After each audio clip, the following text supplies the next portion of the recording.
ಸಖತ್ ಖಾರ ಬಣ್ಣ ಮತ್ತು ರುಚಿ Aachi chilli powder. DCM DK Shivakumar CM ಆಗೇ ಆಗ್ತಾರೆ ಅಂತ ಹೇಳಿ ಮದ್ದೂರಿನಲ್ಲಿ ಕೈ ಶಾಸಕ ಕದಲೂರು ಉದಯ್ ಈ ರೀತಿಯಾದಂತಹ ಹೇಳಿಕೆ ಕೊಟ್ಟಿದ್ದಾರೆ. ಆದರೆ ಯಾವಾಗ ಅಂತ ಹೇಳಿ ನಾನು ಭವಿಷ್ಯ ಹೇಳುವುದಿಲ್ಲ. ಕದಲೂರು ಉದಯ್ ನೀಡಿರುವಂತಹ ಸ್ಟೇಟ್ಮೆಂಟ್ ಇದು.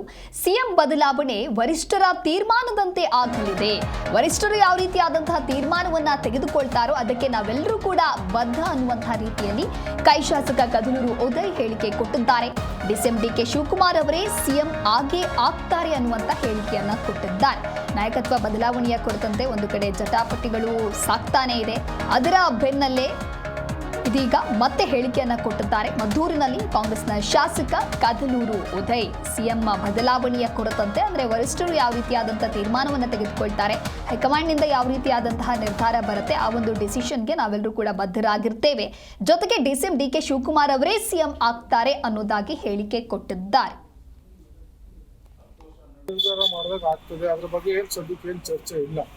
ಶಿವಕುಮಾರ್ ಮುಖ್ಯಮಂತ್ರಿ ಆಯ್ತಾರ ಆಗ್ತಾರೆ, ಹಾಗೆ ಆಗ್ತಾರೆ, ಅದ್ರಲ್ಲಿ ಏನು ಅನುಮಾನ ಏನಿಲ್ಲ. ಅಲ್ಲ ಯತೀಂದ್ರ ಸಿದ್ದರಾಮಯ್ಯ ಯಾವಾಗ ಅಂತ ನನ್ನ ಭವಿಷ್ಯ ಹೇಳೋಕ್ಕಾಗಲ್ಲ, ಆಗ್ತಾರೆ, ಏನು ಆಗ್ತದೆ. ಸಿಎಂ ವರಿಷ್ಠರು ನಿರ್ಧಾರ ಮಾಡಿದಾಗ ಆಗ್ತದೆ, ಅದ್ರ ಬಗ್ಗೆ ಏನ್ ಸದ್ಯಕ್ಕೆ ಏನ್ ಚರ್ಚೆ ಇಲ್ಲ. ಶಿವಕುಮಾರ್ ಮುಖ್ಯಮಂತ್ರಿ ಆಯ್ತಾರ ಆಗ್ತಾರೆ, ಹಾಗೆ ಆಗ್ತಾರೆ, ಅದ್ರಲ್ಲಿ ಏನು ಅನುಮಾನ ಏನಿಲ್ಲ. ಅಲ್ಲ ಯತೀಂದ್ರ ಸಿದ್ದರಾಮಯ್ಯ ಯಾವಾಗ ಅಂತ ನನ್ನ ಭವಿಷ್ಯ ಹೇಳೋಕ್ಕಾಗಲ್ಲ.